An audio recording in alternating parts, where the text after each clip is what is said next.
You're on. Good evening. Call to order the October 9th, 2014 Arundel Planning Board. Guess we'll get a roll call. Marty Kane. James Lowry. John McKinnon. Oops. Bob Kuhn, John McKinnon. Tad Redway Planner. First item of business is the approval of the agenda, which is short. All we have is the public design workshop for the proposed Gateway District on Route 1. Approval of minutes from September 25th, 2014. Are they available? Ted? They are not. They have Okay. not been completed. And the planner's report. Make a motion to approve minus the minutes. Second. All in favor? Unanimous? So we will begin with the public design workshop for proposed Gateway District on Route 1. Ted, do you want to do a brief introduction? Yes, I would. Get a chance to do this, and I'll allow this to be with all edits in it, but get to it.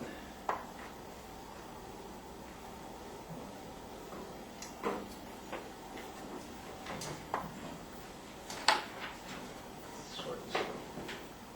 Come on. Yeah. All right, thank you all for coming. Tonight, the intent is to have a discussion about the Gateway District, which is a district that is being proposed, has been proposed by the Comprehensive Plan Committee. Actually, it's been approved by the town as part of the Comprehensive Plan rewrite that was done this past year and was approved at town meeting. And so now it's the planning board's job to take what the town, what the Comprehensive Plan Committee did in defining what this Gateway District was supposed to do, and start shaping that into an actual plan in which the goals of the comprehensive plan can in fact be realized. The Gateway District was something that had been identified by the planning board early on in its examination of the rezoning of the area of the town as a district or a section of the Route 1 or the BI district that has potential for some other uses, and it was in fact the entranceway, the gateway along Route 1 from Biddeford into the town. There are a number of businesses there that had expressed concern about the way the zoning was, and they had expressed concern about the appearance of the area, and that it was hurting their businesses, and they could not realize as many business opportunities as they'd like to. It's a unique area in that in the BI district, it's an area that has a lot of residential in it, because it basically exists close to along Old Post Road, where you have a lot of existing businesses and mixed with residential, long-established residential. But to go over very, very quickly, what the Comp Plan Committee basically said about the district was, it said the Gateway District designation applies to the northern end of the Route 1 corridor and is intended as a mixed-use district accommodating residential, business, and community uses. The uses they recommended would include small to medium-scale retail, office, service, and community uses, as well as single and multifamily dwellings. And new residential subdivisions would be excluded. And those new residential subdivisions, those are established by state statute. Those would exclude family divisions or sequential divisions every 5 years. You get to divide up a lot. The development standards, the Comp Plan Committee said there should be some development standards there, and the Gateway District, it says the Gateway District will permit small to medium scale wholesale, retail, office and service uses, as well as community uses and low impact manufacturing. Residential uses, both single and multifamily that are part of mixed use project will be permitted, but new single family subdivisions will be excluded. Small lot sizes and limited setbacks shall encourage maximum use of suitable land available for development. So that's a pretty loose definition of the Gateway District. That gives you a basic definition of it, and we handed out maps. You'll see on your maps there, and I think all those of you who received an actual notification in the mail. I don't know how many here did receive that. That went out to the abutters, to the property owners in the district and their abutters. Which also had another map. I don't see a lot of those maps floating around, so I guess we'll go with the ones that I handed out. The Gateway District is a very small district. As you can see here, this is Route 1, Portland Road. You'll see it's bisected right here by the Boston and Maine Railroad. Here's the infamous overpass that we all know and love. And Old Post Road comes in right at this location. So you have Champagne's right here, you have County Connection here, you have the, I believe right here, if you're wrong on that, is the antique store. The church is right here, so there, and then Champagne's facilities are farther down in here. So it's actually, as you can see, it's a pretty small district. It includes basically a portion of Route 1 that goes from the border right at Arundel Auto all the way to the overpass, and then resumes on the other side of the overpass. Actually, it doesn't, because the overpass is inaccessible. This land is inaccessible at this location. So it continues in the next lot over, and this lot right here, this large lot, basically a portion of it is included in the Gateway District, and then this area here. So it's really kind of two small little districts.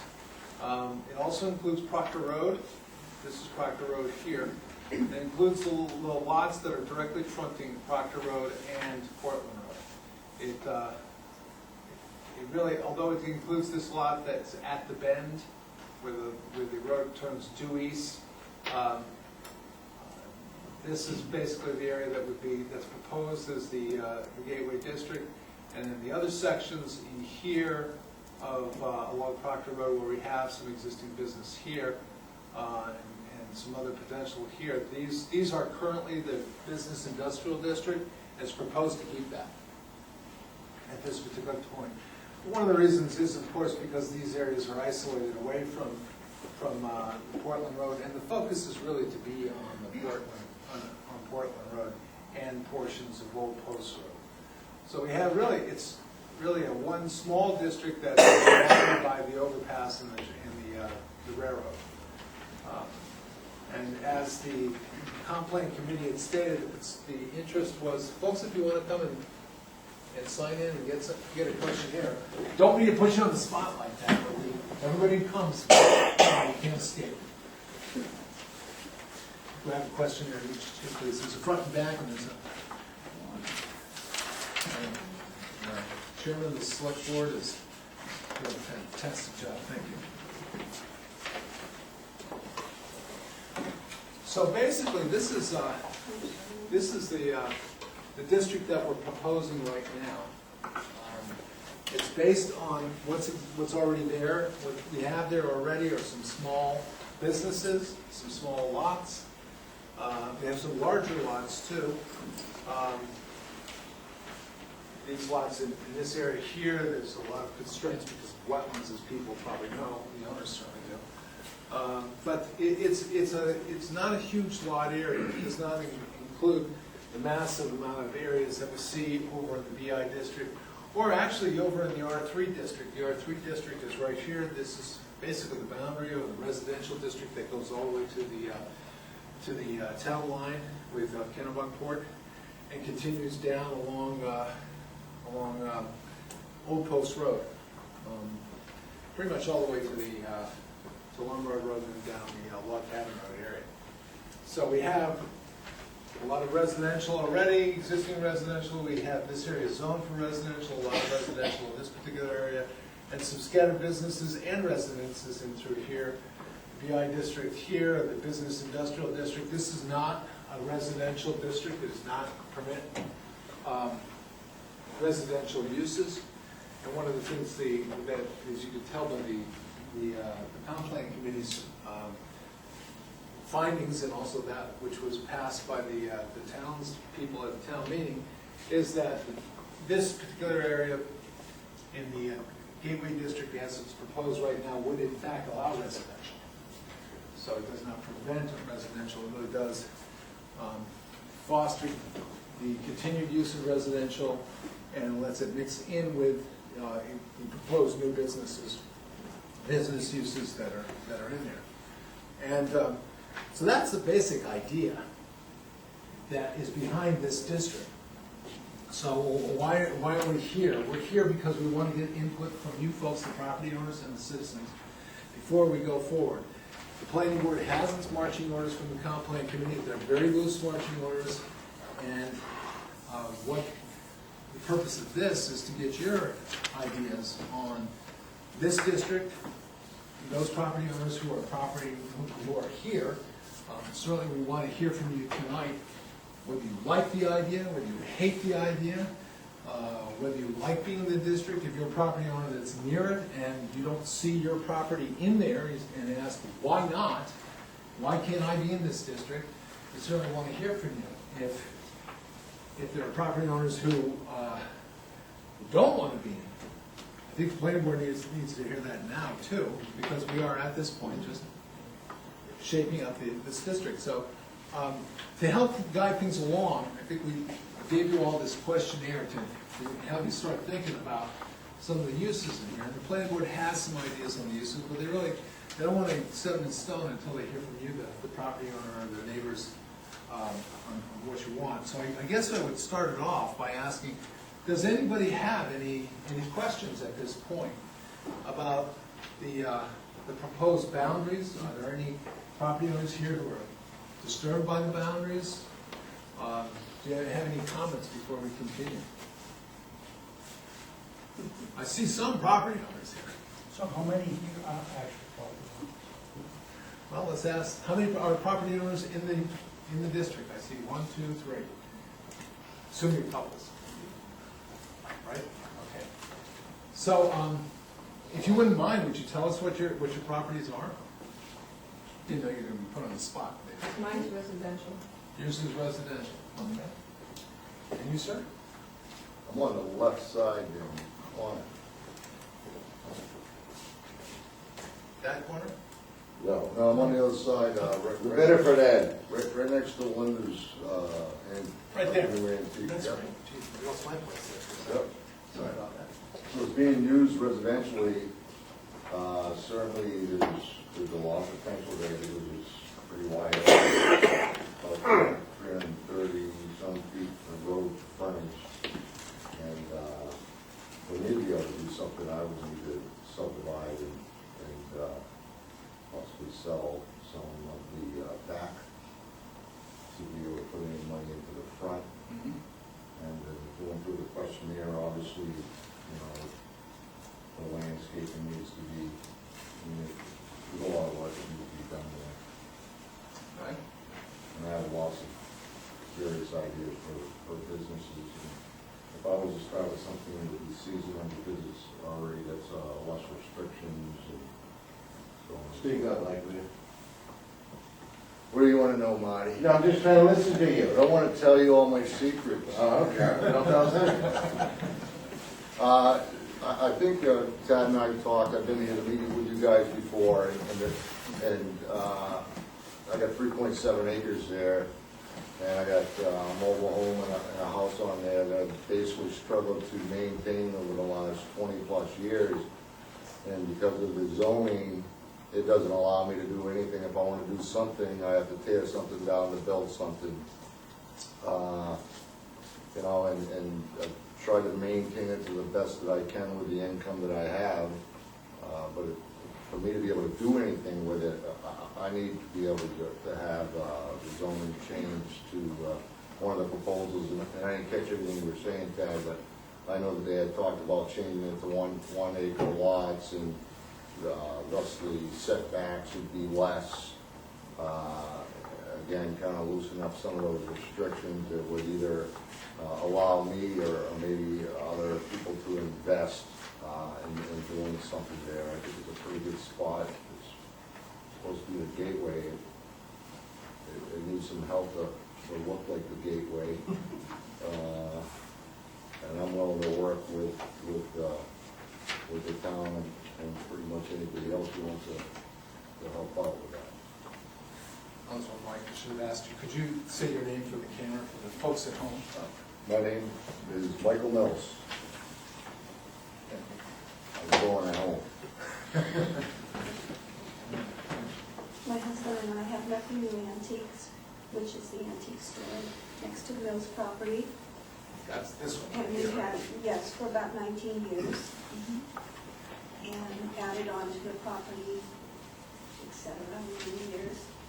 What we need are sewers, a sewer hookup to do anything like that. Sewer hookup. Well, we have 4 septic, Yeah. but people have looked at our property for restaurants and for various things, and the sewer, lack of the sewer district Okay. really inhibits the kind of businesses that could be part of the gateway, I think. So that's, you've already run into that problem. Mike, have you ever run into that problem? with the sewer? Well, I had to replace the whole septic system and put in a pump station, and it's 175 feet to pump up the sewer just to the appropriate location, town approved. And, yeah, this is something that's been going on forever, but if it doesn't want to come any further over the line, because they don't have the capacity to deal with their own town, and as I understand, Kennybunk is certainly not interested in coming all the way down, they might come at the other end, so, I certainly concur with what she's saying, it's definitely devalues the property and or what you can put there. So you think the lack of infrastructure is a big impediment?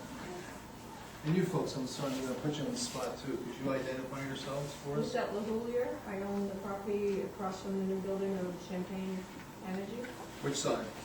Uh, Right away. Is this you right here? Right there? Right there. We're in the blue right now. Yep, you are in the blue. Yeah, we're that sort of L-shaped Right. block. Okay, that so runs this is behind That goes two up other to the properties. bridge. Yeah. Yeah. Okay. All right. And how do you folks feel about being in the district?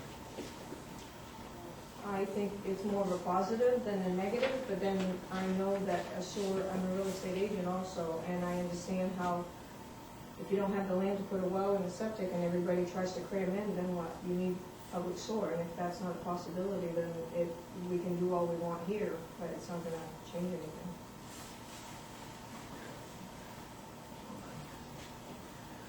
Anyone have any questions on this? Yeah.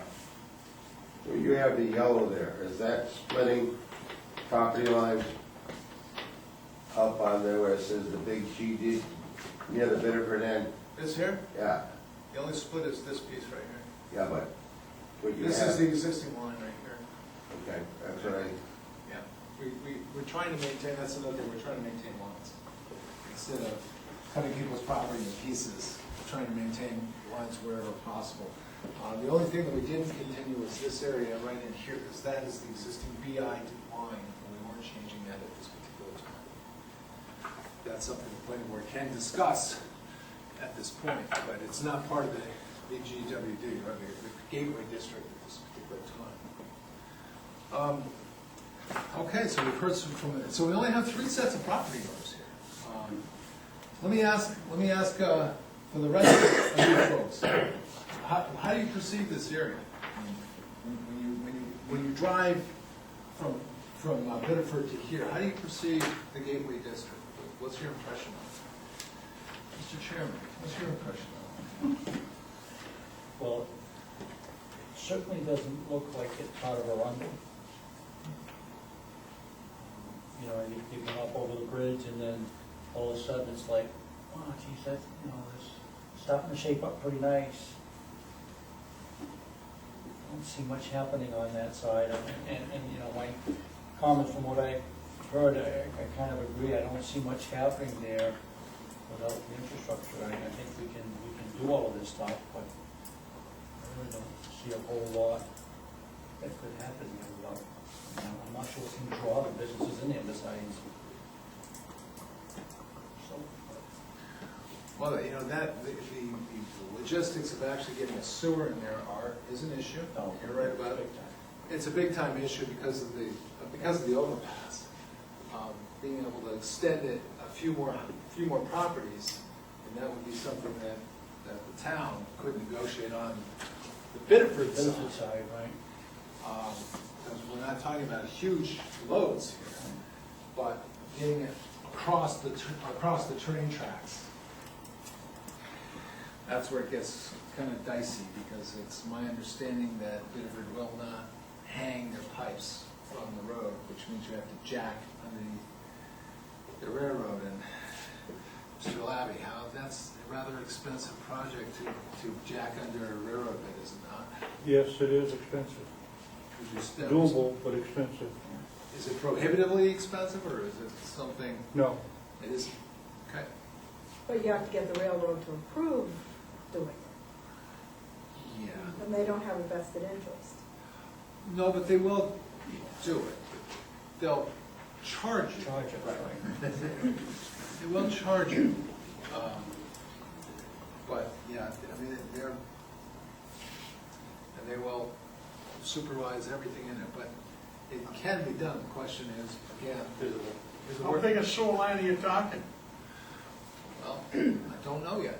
I mean, if we were to do that, I think we would, if we were to look at a sewer line and jack it under, and to extend from Arundel Auto to the overpass would probably be no more than a 8-inch line in that section.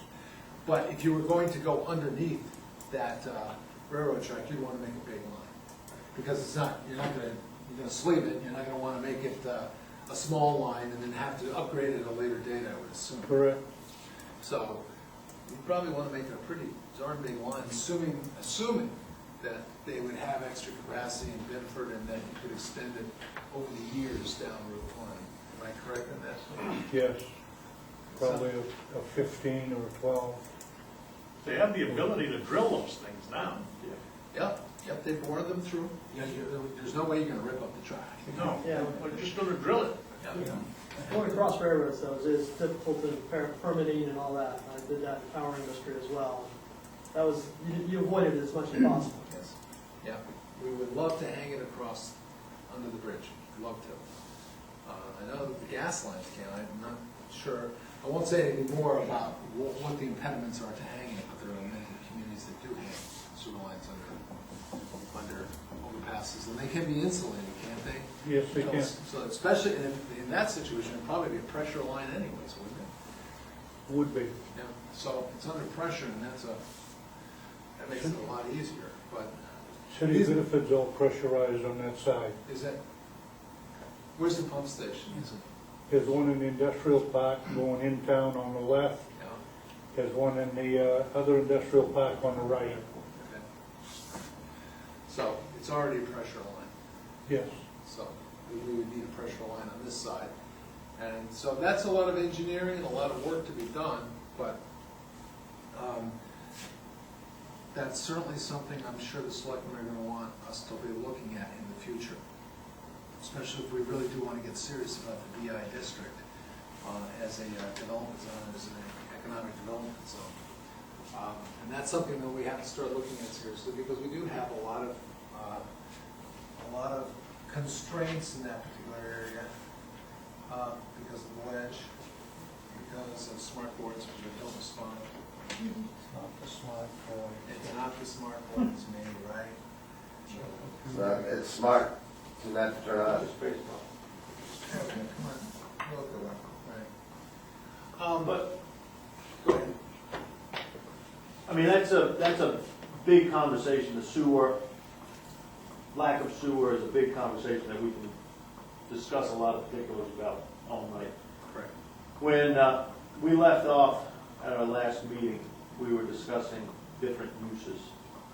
And the general tone of the board, from my opinion, seemed to be very open to a variety of uses in the district. Does anybody have any comments or thoughts on the scale of businesses that you would like to promote, or rather promote some, or what you would like to discourage? What did you guys come up with? Oh, we're not telling. If you want to steal one of yours. I know. No, we're not telling you. The reason why we want to get your ideas. What would look good out there? What's the kind of business that we have 3 property owners out there. We have people who have a vested interest in it because they're residents here and they go through here. that you have an interest enough to come out tonight. So I guess the big question would be, what would you like to see out there? Let me go over that. You know, and you know, look at the items in number 3 there on the questionnaire.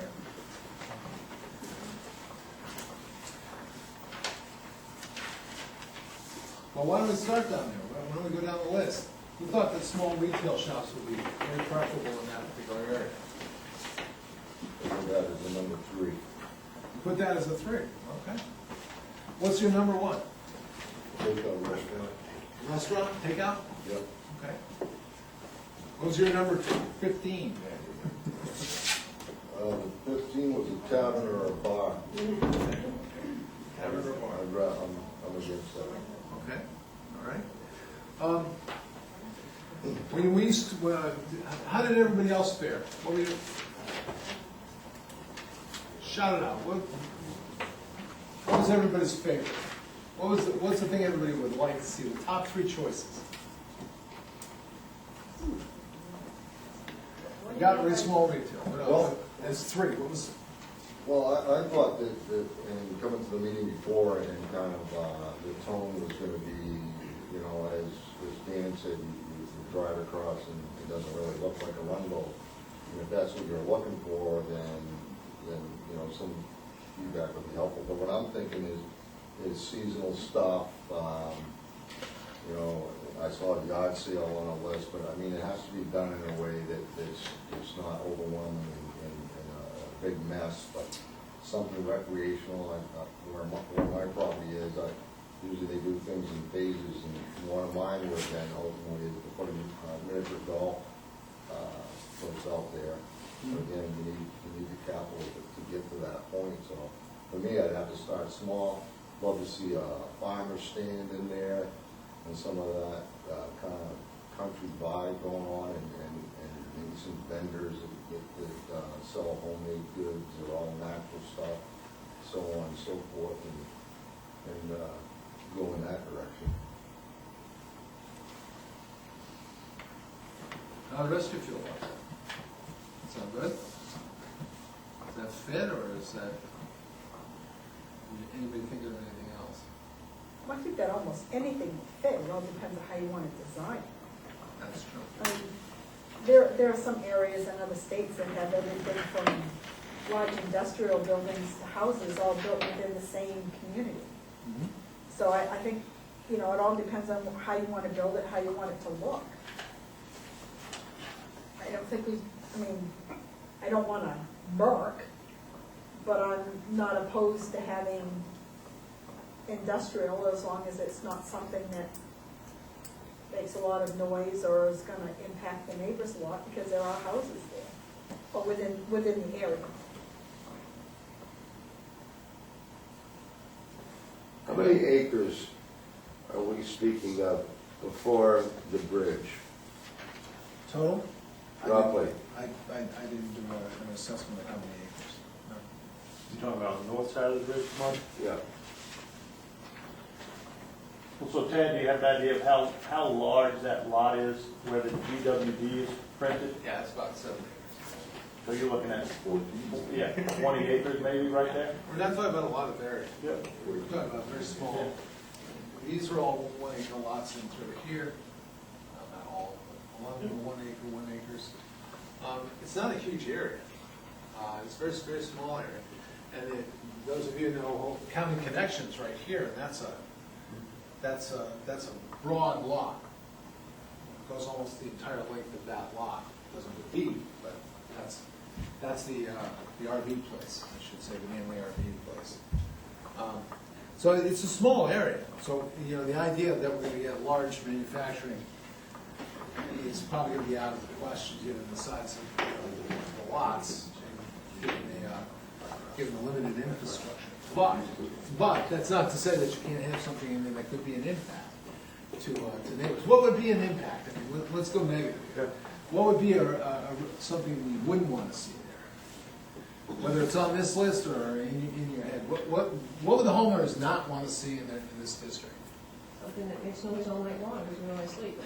I mean, the bar, like you said, Okay? I look at it as more of a positive, because if we can put a two-family, for those of us, like I myself have a large home, and it's a lot to maintain by myself, and being able to maybe make it into a two-family, I think I have enough land that I could increase my septic and all that.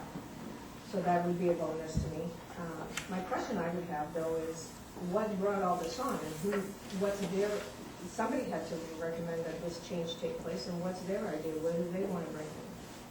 Well, I think the planning board chewed on this idea for a while here. I know I have quite a few neighbors that have wanted in the past making an in-law apartment for their parent, or for a sibling, or, Yep. and that has always been no. But none of them are here tonight, so I'm just curious as to what's got this all started. Well, I think part of it was because we had heard, I talked to Linda and Mike and a number of other people who just said, we don't know where Arundel is. We don't know when we come into Arundel that we're there. We see the sign when we go on the other side of the bridge, and the irony is, the property boundary is at Arundel Auto in the parking lot. That's where the property boundary is. Nobody knows.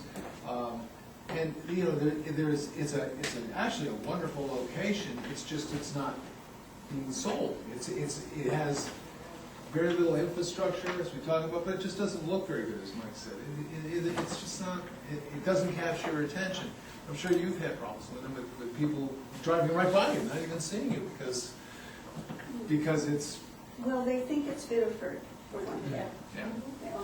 Most people think we're. Get it to move the sign. We've talked about that. It's underway. Yeah. Yeah. I think that's number one. It's a good point, Diane. But that's how it started.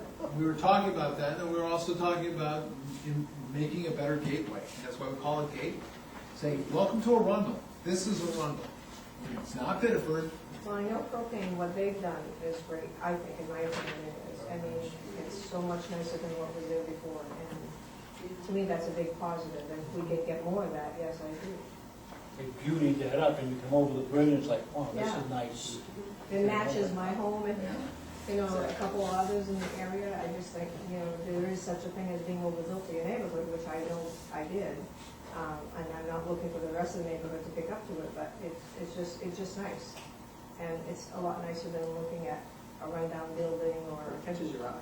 When you drive down the bridge, the Nice. first thing you see is their building. You pay very little attention to what's on the other side of the street, which is essentially the water district's building, and that used car dealership is right there. Right. But they keep it nice too, so I don't look at that as a negative. No, well, the house is thinking. Yeah. So that design of that building does make a big difference. It's just, yeah.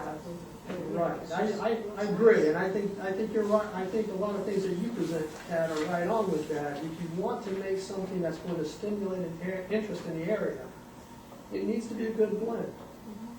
And you need, I'm not saying anybody should go out of there, but if you're making changes for the future, it should blend to something that would attract other businesses in there where they thought they would have a good chance, good profitability. So that would mean what? That would mean some of the restrictions that you propose sometimes, as far as architectural design.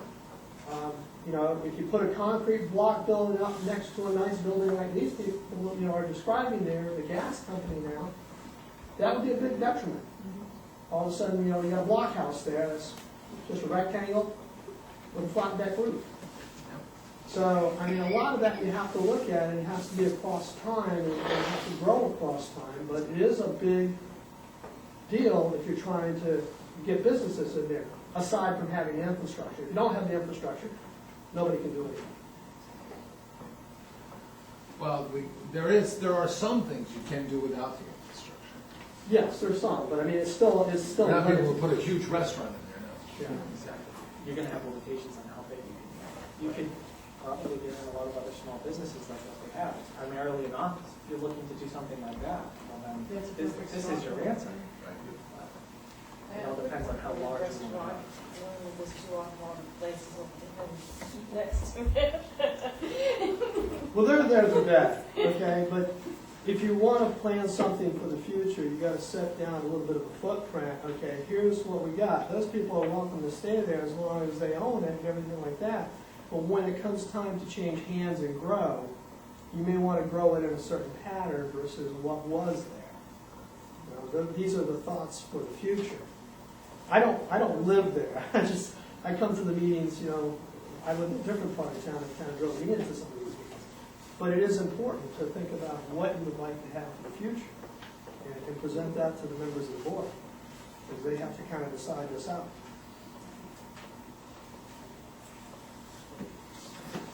And I would assume that given the architecture of your building, what happens next to you and across the street from you? Means a lot, yeah, it does. And the Champagne building is such a real investment in that area. I mean, they did a first-class job. It was so wonderful to see. And we've invested a lot in our property, too. And it's been there almost 20 years now. And not much has happened in those 20 years. Nothing. Champagne's gone in there. But that's across from us. We're just sort of a no man's land there. What is across from you? Nothing? Across from me is the road and then a little house, that little red house there. And is Rental. that's occupied, right? It's rented, I believe, I think. No, actually, Wayne Healthcare owns the property, and he passed on and left it to his daughter. Okay, but that's all we've got, just got a little house across the street. Mhm. Yeah. Mhm. So you guys are kind of hanging out there by yourselves. Yeah. On that side of the street, They are. on that side of the street, Well, on the other side of the street, Other it's side just of a the little street. house, right? Yeah, that and Proctor Road. And pregnant. Yeah, he's in Bedford. it's in Bedford then. Treaders is the line, Yeah, so the Shell stations in Bedford. yeah, Shell said. It's exactly what you're saying. Where's Arundel? We don't even know where it is, I mean, on the ground. The line goes diagonally through it too, which doesn't. See, at least Bedford, they don't have lights down there either. Yep, they don't. They have a lot of signage that provides a lot Yeah, of. they leave it up to the businessmen to light Route 1 up. Mike, which property is yours? Is his a square? Mine? This is you right here, right? Isn't that you?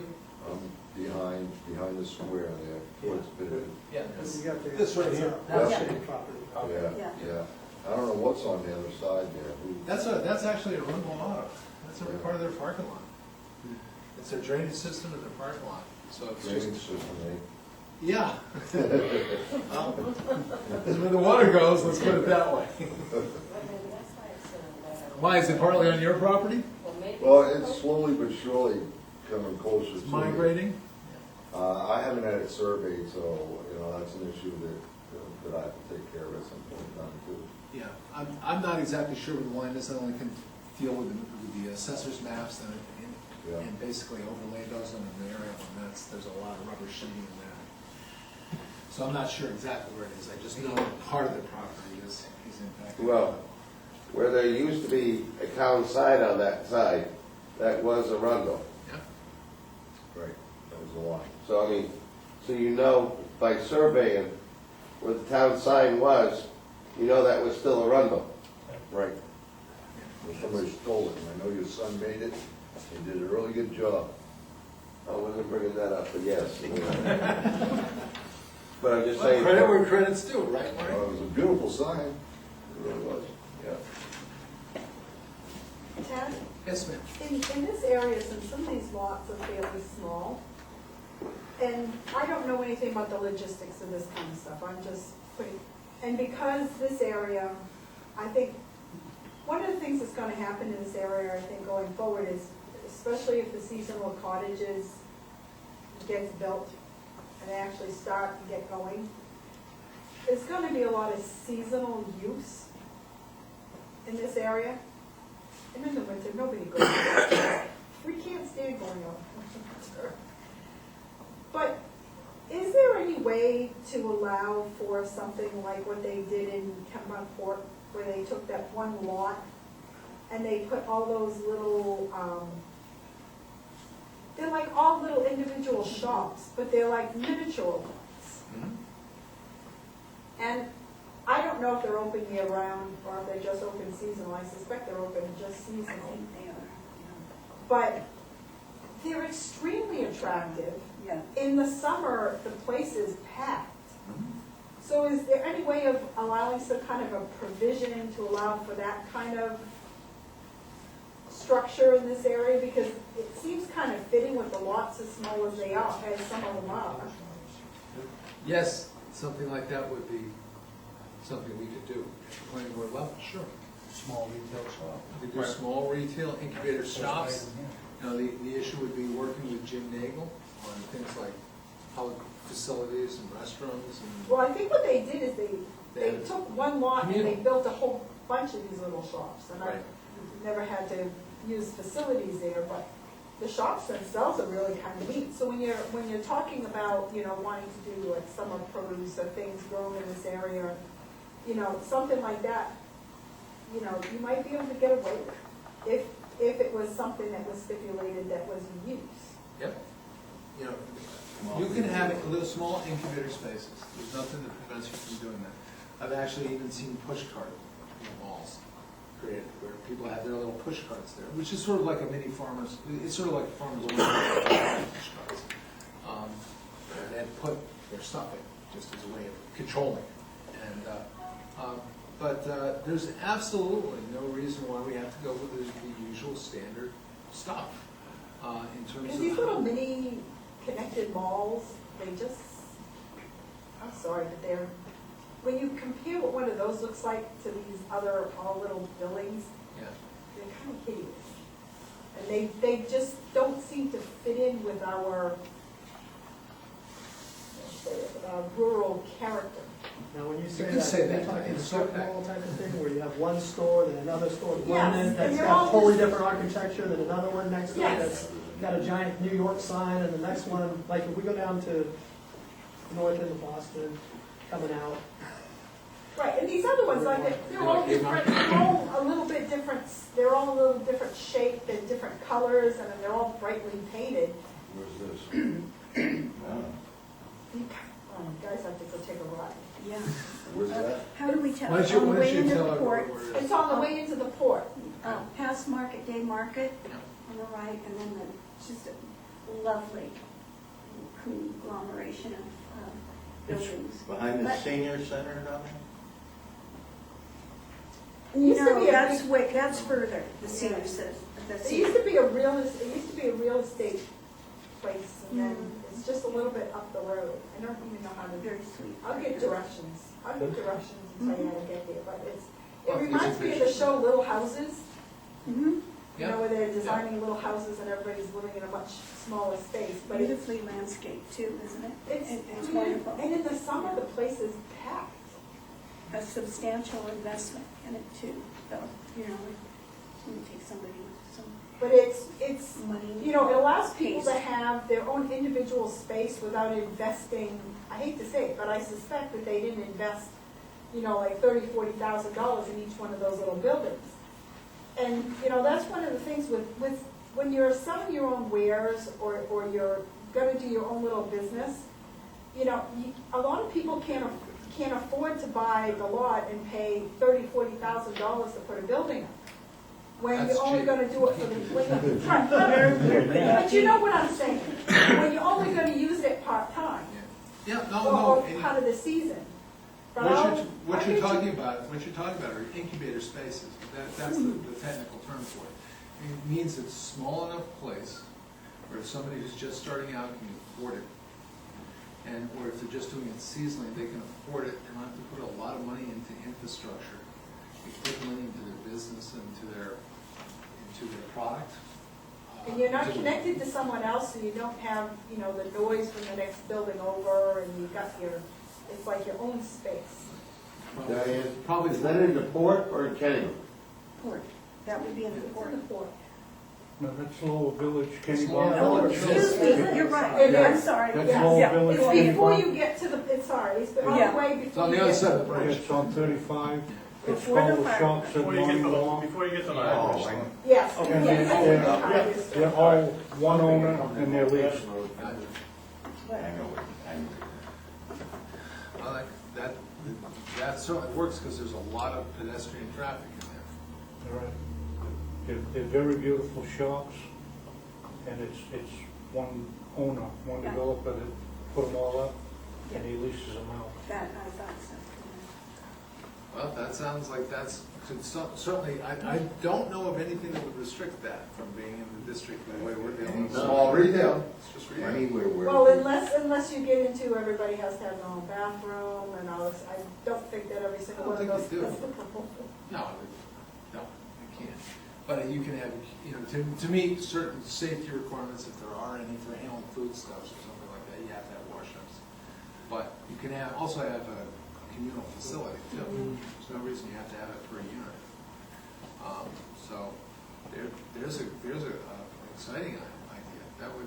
That would bring people in. Because the biggest thing is to get people there in that district. Right now, people are driving by it. If they even know it's there, and half the time they don't even drive by it. Their first sight is a campground. Everything else after, between is just wilderness. That would be a real eye-opener or something like that, and a real opportunity. So there's an exciting thing. You have to find out how well the developer is doing down at the other end. Well, I'm sure he's doing quite well, because he has, as I said, there's a huge amount of pedestrian traffic crossing through there, so. But if you have a destination, you certainly can get people to stop by, and people are attracted by other people. You see people stop by on the side of the road. Well, I think that's one of the attractions there is that you have, I mean, they have like, it's probably close to 8 or 10 of them in that one road, or at least. It is a destination though, it's not so much walk-by traffic. It is destination. It is a good parking area, very inviting. And the colors, I mean. The colors are great, yeah. It's like, oh, okay. Mm-hmm. No, what's that do? That it attracts the eye. So, I mean, that's what you want. That's what your job is, to attract people doing that. How would you feel about something like flea market? Is that out of the question? Is that something that would be attractive? Not for me. Oh, I know, but yeah, we don't compete directly. It's just so makeshift. It's, we've got the flea markets down at the other, 2 miles from us. And it has its place, but I don't think it's something that needs to be. I don't think that's what she wanted to. What's that? Yeah. I had no, to throw it out please. there. It would be Okay, used Dave. that we have to consider. I'm sure the selectmen are growling at me right now because they say that doesn't bring in a lot of tax revenue. So.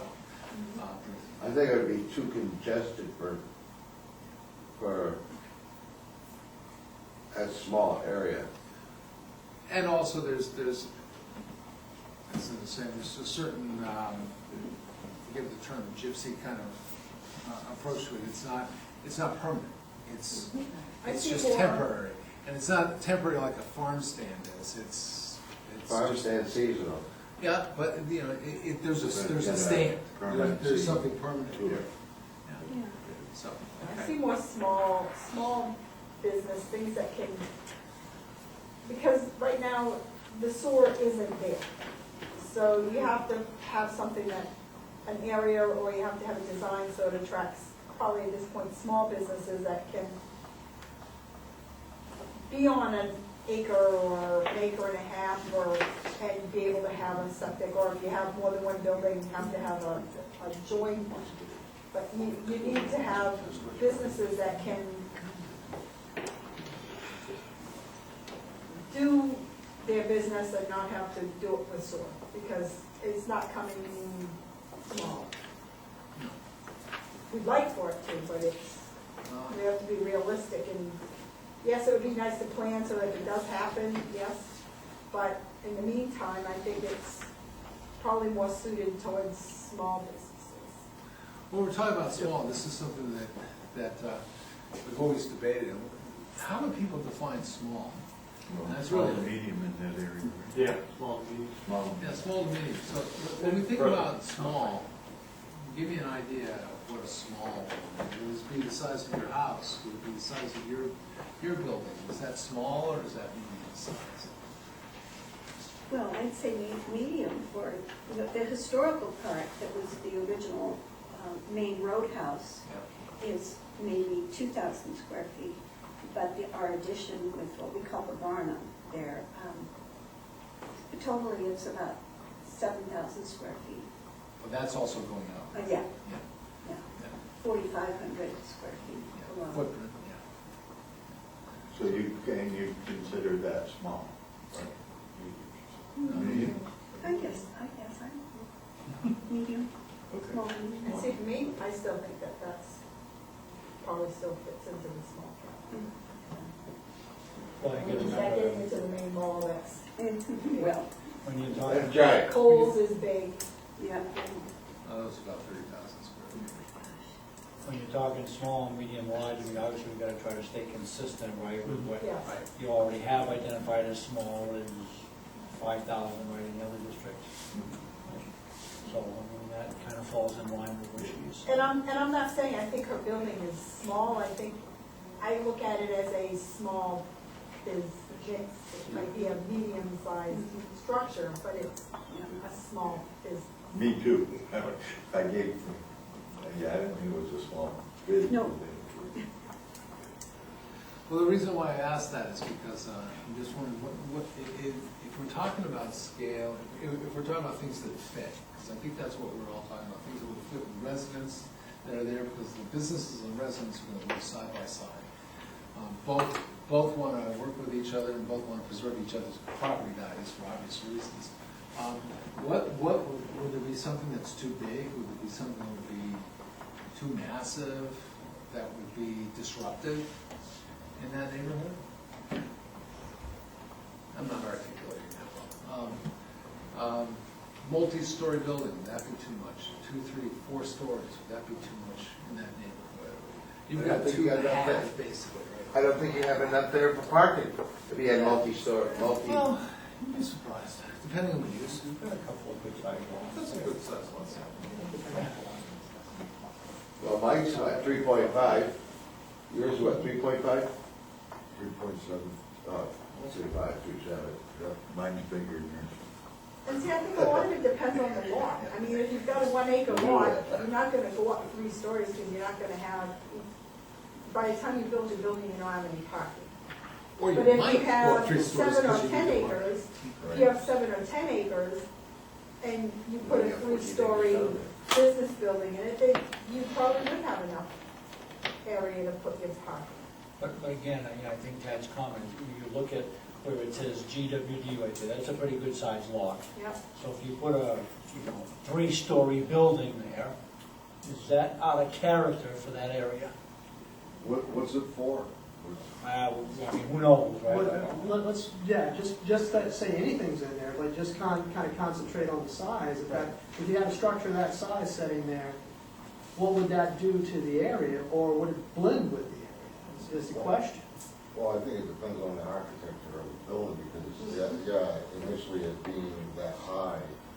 It's, it'd be yeah, like, you're, wow, look all of at a sudden that. your eye's gonna be changing, If you right? look, this is just my opinion, but as you go down Route 1 into Kmart and how they have redone their building there on the left side where they seem to have some style and character to them, so they want this square block building that we were talking about earlier.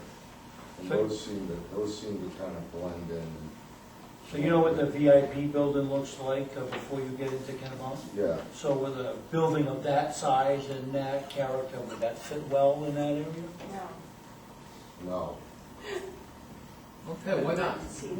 Why not? Well, the VIP doesn't look right where it's sitting down there. Hey, You got nice fields and views, and you got this huge building in the middle of nowhere. You're like, what is that? We know where that came from. Well, I mean, the reason that that's the way it is because of the residences in the area came to a planning board meeting and said, we don't like this initial design that they said, and it's designed pretty much to what the residences in the area wanted to. So, I mean, their view of what it should look like is pretty much what's there. So, you know, it's funny how you get the different perspectives, but I think that gives the planning board some sort of feeling of what we'd like to see in that area. Well, we were fortunate, because it was gonna go there. Oh, it was gonna go there no matter what, and we were fortunate that VIP worked with the planning board, because VIP could have said, screw you guys, we're gonna put this building in, because there's nothing in the ordinance that stops you from doing that, and, you know, we got lucky that VIP worked with the residents, worked with the town, and put in a building that was, I think, appealing to the residences in that area. Because otherwise it was gonna look like the Bitterford one. Yeah. Square. Yeah. It's Yeah, one face. I'd have to look at it again, but I think I kind of caught on it, it had some style to it, and it looked a little bit better than just the square. It didn't have VIP right now over it, just looked like a house with a huge garage. Because part of the discussion was at the time, was about how McDonald's was in Freeport. And how Freeport made them change. Go out of their norm. Yeah. Right. And it wasn't just McDonald's has done that in a number of different things. They just fight for a while and then say, we're gonna make too much money. We're gonna abide by it, change our model, we can change we can make the interior work, you know, we're just gonna change our outward appearance and it'll work. And Walmart's been fortunate for that in certain places, so. Yeah, they have. Yeah, they have. That's really a big company to go against and try to deal with. They're tough. They have good lawyers too. Yeah. But they're tough. But Vermont did a great job with that. They really made it toe the line. I don't even think there is one in there, so I'm not sure if Walmart's gone into Vermont. But Vermont's kicked them out with their standard. They also have some problems with their organization, but that's another story. But you know, it's interesting you mentioned that you thought that was a little big, because that's a 14,000 square foot building. Yeah, I think that's 15. Isn't it I 12? thought that was a little over 15. Was it 15? Okay. Yeah, I think it was just because Borderline. we had it, no, it went over because then Depends on where then that the liquor storage storage- with the display area and the Right. tire thing or something to make it fit. I Yeah. got lost in I it. know, it's been a long time, I can't quite remember now. Yeah, I know I it's think on it the was edge. just I a can't little- remember offhand, but, yeah, it's on the edge. They Well, got that was out. the maximum building size. Between in their that district. garage and. It and is the now, retail. that's the maximum size. Yeah. But, I mean, I find it interesting, that's a 15,000 square foot building. It's not a small building. You're right, it's not a small building. Right. And it's not immediate, No, so they're right. yeah, it's a big building. What, But it's done well. And you know what's ironic? If that's 15,000, Kate's is 18,000. Would you say VIP looks like Kate's? Oh, I wouldn't. But that's the interesting thing to notice. Kate's is only 18,000, but it's the way it's laid out. So, I'm sorry. and I just want to keep the use thing going along a little bit, and sewer notwithstanding, what's people's thoughts on a use like a takeout restaurant with the traffic that would be generated? That's what I'd like to see happen. So That's you, where I you'd be, in think- fact, I mean, of the sort of the logic you're on Route 1, you've got traffic there anyway. I thought it would start with like an ice cream shop that's mobile, that allows me to move it if need be, maybe hot dogs, hamburgers. Again, I'm thinking about bringing in some money and possibly doing something later down the road. And I think anything that complements that, I know that the flea market thing got shot down. I saw yard sales on the list. I think for me, anything that would create traffic could potentially help that business, help whoever wants to come in, and I would like it to be a kind of farmy type thing with selling those types of items, and I would think that Lynn's business may benefit, because anytime there's traffic, there's people, and they're there typically to spend money and go shopping, and some of those things kind of go hand in hand when you're looking for, certain people are looking for deals and going antique and so on and so forth,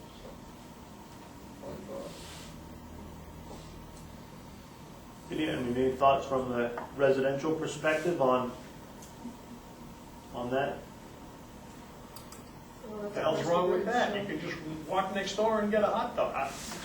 I'm just asking, I'm asking the question, trying to just see if there's, I'd like to see that area, it's small before you go over the bridge. I'd like to see the buildings be on the order of ours, more of an antique setting, and it would really distinguish it from the Biddeford side also, if we kept in keeping with nice buildings. so essentially to utilize some architectural or other design standards to have it stand out. Mhm. How about a toll booth? I thought about that, John. If I could charge people to go across the line and make some money, then I could. You're in a rubber. Have some nice buildings. But an old-fashioned toll booth. A wishing well, that's another idea. Lots of money there. We had a lot of discussion with one of our other sort of mixed-use zones proposed on the list is contractor yards. For people that have a small business. You want to give a little explanation, Tad, on what a contractor yard would be and provide some examples? A contractor yard would be a place where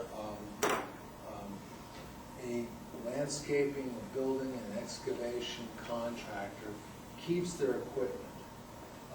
We have, basically, you keep their equipment and their supplies, and their employees can go there to drop their cars, pick up equipment, and go to their job sites. We currently have a provision here in the ordinance that allows such contractors right now to be able to do that at their homes, but they can't have any vehicles that are more than 2 axles, and employees can't leave their vehicles there. The employees have to meet at the job site, so it's very limited. And then the next step from that is go into the business zone, so there's no incubator opportunity for that either, where you can't, again, if you've got a couple of lawnmowers and you want to grow, as they say, a property management facility, you can't do that. So what the planning board's come up with is a contractor yard, and there's 2 varieties. One is a one, which is really designed to be in a smaller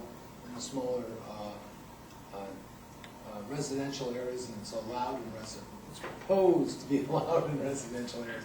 We haven't brought this forward to the public yet, but it's proposed to be in residential areas. And then the second one is a contractor yard 2, which would have much larger amounts of equipment. It has a limited number of equipment. For instance, Phil's operation would be a contractor yard 2. But you're a business owner. But your operation, or Mark Welch's operation, that would be on the scale of a contractor 2. I think we'd be looking at a contractor 1 in this situation. First and foremost, because the size of the lots are pretty small. But and the yards are there also with some pretty significant buffering and landscaping, and actually in residential districts are required to have a house on the side.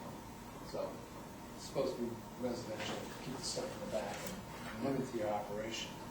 And the question is, would that be appropriate in this kind of in this kind of district, or is that inappropriate? Is that something that you would find an exception to?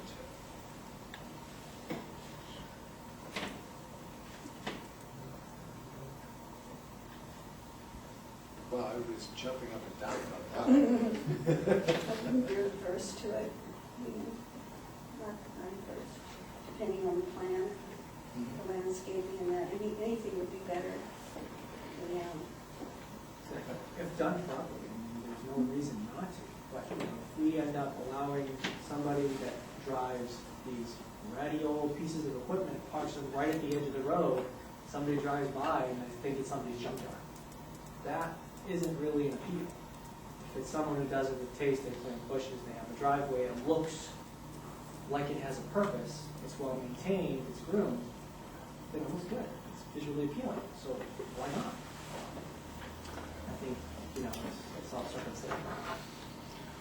Well, it sounds like it's all design oriented. Right, the buffering is what's the big portion of that, is what I would think, because, again, yeah, you were right, because you have no curb appeal, and all of a sudden I think I'm in an industrial area, there's no sense of pulling off the side of the road to go to the antique store. Do antique shop with little shops. Yeah, I just think that, again, if it can be somewhat hidden maybe, but my first thought would be, if it was gonna be on mine, I'd want it on the Bedford end. You are on the Bedford end. No, I want it on the Bedford end. On the other side of the Bedford line. No. Well, if it was on my property, I would want it on the. So he wants a special district. Furthest away from hers, on the other side, because I want our side to kind of be getting back to that other kind of farm theme. And if you said if somebody was there selling loom and bark and they had, you know, their John Deere out there, then that would be kind of cool. But for somebody to use it as a parking lot, I think it would be actually more the latter, the one that we're talking about, because contractor yards usually don't have the public buy the material on site. It's really where it's. so is that what you're saying? Somebody who's gonna be having that equipment, they're gonna be selling loom and bark? That's more, that would be more of a garden. That's not to say they won't, but the business, their business is, I'm operating an excavating company, this is where I keep my material, I have my crushed stone, I have my loam, I have all that stuff, and I take it to my job sites. I keep my equipment here, I service my equipment here, I fuel my equipment here, and then I take it off site to my job, you know, transport it by trailers to the job site. No, probably not. Do they all fuel them there? You have the capability to fuel. And And that fuel can be a large tank, it could be a 250 gallon one, A lot of times it's in the back of a you know. pickup. Back of a pickup, yeah. You know, with a pump, you know. Yeah. That's why a lot of guys, but, I mean, when you get larger, you get larger fueling facilities. That's when you bring the truck to the, Exactly. But again, there are screening standards that are. Well, that'd be out. Not to make those things visual to everybody going by, so. So what would be the benefit of that, actually? none. From a tax standpoint, probably not a lot, except for excise tax. But in other mixed-use zones, we've had them as a way to, there are a lot of small entrepreneurs in the town of Arundel that operate a small business out of their home, and it would provide them that opportunity to have their business, grow their business as like a little, you know, just a place for it to get started, and then be able, if they grew and as they grew, to transition into more of a business-oriented zone. And would they be leasing, or would they have to own the property? We usually they own it, but we had a situation where if they leased it, that you have residents there. The object is to make sure there's residents there as well. It's really geared for the guys, you know, the people, I shouldn't say guys, or women, so, you know, it's for the people who want to grow their business, and once they start getting employees and more equipment, they don't meet our exemption standard anymore. They automatically have to go over the business zone. You'll notice we have a lot of contractors who have their businesses and the yards in the middle of existing residential zones. That was long before we had zoning restrictions that prevented them from doing that. So some of them have been there for years and years and years and years. I think one of the opportunities is that there's potential for clients or buyers for some of the land up there. You know, would be one, perhaps somebody that is getting a little too large for the residential area that he's in. They don't have enough land to expand. You need to go. It's my one, but. Well, I guess, again, I'm just thinking about my layout, and maybe that would be more suitable for the back. And if the zoning changes and I can subdivide it into 3 lots, I'd probably keep the front at 1 and have 2 lots in the back, and then, you know, something like that would be, you know, pretty feasible back there. Again, it's kind of further away from the traffic and My comment is that this is a gateway, and I would much rather see a small little restaurant or a sandwich shop or some small retail shops and something like that than contractor storage. I mean, I don't have anything against them, but as a gateway district, I think, you wanna have something to draw people into that area. And a contractor storage yard really is not gonna draw any people into that area, that's kind of my thought. What did Focal Point start off as? That didn't start off as the shrub, did that start off as, Talking about the drug or something. as a garden center? Yeah, and she Which stores, landscaping? she has all of her landscaping stuff there, all of her trucks, everything, and aside from maybe once in a while seeing them come out in the morning, because they're probably out on the road, probably way before, yeah. It's like, I mean, it's no impact to me, I mean, it's push all the way around. Well, we do make a distinction between a contractor yard and a garden center. They're two totally different. Right, but what I'm things. saying is if all that person did was just landscaping, and that's what they were doing was a contractor yard for landscaping, it could look like Focal Point, but without the shrubs. Because you said you have to have a house. Yeah. They're So one. there's your So house. we do just one, a contractor yard one, that definition. Right, so there's the house, and then the only thing they wouldn't have would be the shrubs and the bushes that they sell, but all the other stuff would be there. So if you look at just that, even without the shrubs, it doesn't look that bad. I mean, it's really nice looking. So a lot of it is how that, I hate to say it, but you can only do so much in regards to maintaining good neighbors. Even the best idea can give you, you could go out and get the best idea and think you're gonna have the best neighbor, and it could turn out to be a crappy one, or you could have a crappy idea and turn out to have the best neighbor. And neighbors change. Businesses change. It's, what I'm hearing from a lot of folks is that there's, except for, I think so far you've well, let's continue down the list. What do you think? So, I'll leave it to you, Mr. Chairman. I'm sorry. I'm we're just winging it tonight. Well, I don't think we have anything really. Winging it pretty formal. good. We're winging it. Well, what I was thinking of doing, we've got some specific uses that I think would, as a board, when we get to talking about things, and it was brought up, the tavern, it's probably enlightening to me to hear some of the commentary on that. And I was going to go down through some of the uses that are in the definitions of the proposed ordinance that this would fit into, and just get some. I mean, we don't have to get into a whole lot of detail, because there are a lot of uses, and as we've talked about in other meetings, the setup of this. The new zoning ordinance is going to be I guess you're calling it an exclusive ordinance, Ted, where if something's not listed, then it's not allowed. So we want to try and capture as much as we can in what would be a usable or a feasible use in an area, so that, and make them broad enough so that we can fit some uses in. But there's some that have specific definitions. So I was going to go instead of that, because that's where we found it at the last meeting. We sort of were thinking there's a lot of other uses that are listed in the definitions that aren't necessarily captured on that list. Okay. So, and I guess by default, we'll start it off with a good one, by the nature of alphabetical order. Adult business. Any strong thoughts? Negative.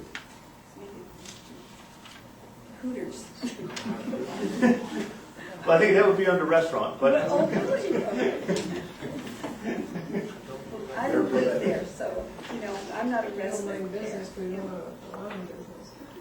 And Not exactly. I'm not advocating one way or the other with some of these, I just want to get people's opinion. All right, I don't want to pursue it. I don't want to have the ordinance. Yeah, we've got. Okay, yeah, I've got some right here. I'm just gonna go down, try and pick out some as I'm going down through. Artist and craftsman studio.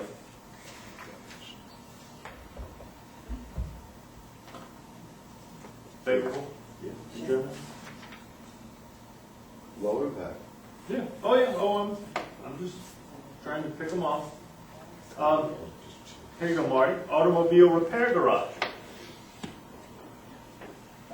Not for a gateway, or I think we've got enough on the other side of the line in Biddeford. Do something that sets Arundel apart. So, automobile, and again, just going down through alphabetically, automobile service station. Gas type station. No.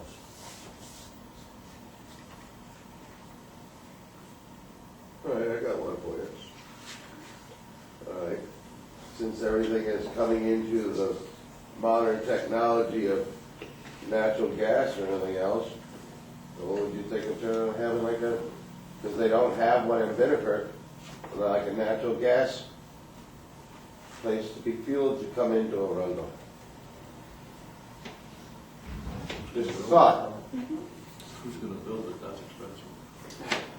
Is there much in the way, I mean, you probably know this, is there much in the way of vehicles, natural gas vehicles on the road in this area? It's coming, but not per se yet. It doesn't really exist just because we don't It's have just like the your diesel. infrastructure to support it. These small cars, are very little of them. I remember when they brought up natural gas and they're going all these pipelines to save all this money, it's gonna be great on the environment, excuse me, on and on and on. That's not what I'm seeing now. And, I guess I'm against it. Well, another idea I had to throw it out there. A Reynolds type of place, and I know we've had some, a place that maybe sells recreational vehicles, ATVs, dirt bikes, snowmobiles in the winter. Doesn't need to be a huge place, but again, that wouldn't be bad if it was done right. Could potentially bring in, pretty good tax. Well, let's put it this way, people coming in, they have to have money to buy them. Yep, yeah, It's not buying the bicycles, but they're buying the big bicycles. right. How about a banquet hall? Again, it's a matter of the architecture, I think, the type of building.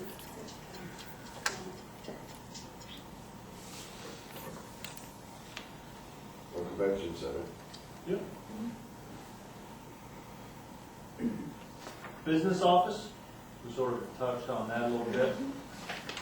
And I'm trying to just pick through some that would. Childcare facility.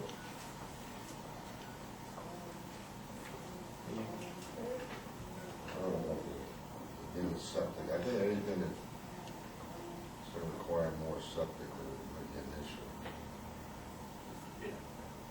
Well, the childcare would They be, can do it, they can do it on There's septic. two, there's childcare, some is up to 12, and then the center is 13 or more. right.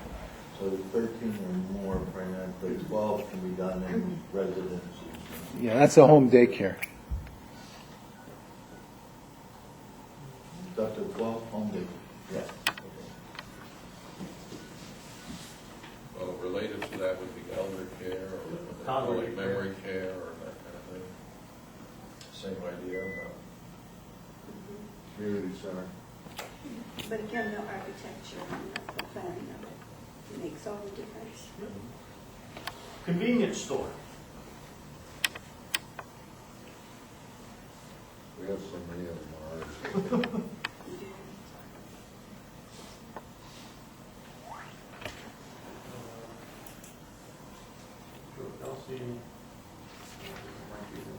We could use a Dunkin' Donuts.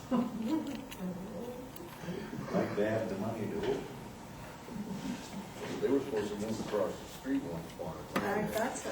Oh, yeah. They had that under contract for a year or so, and I think they couldn't get through the town to move it in there. Probably. That's what I heard. Oh. To Arundel, really? In Arundel or Bedford?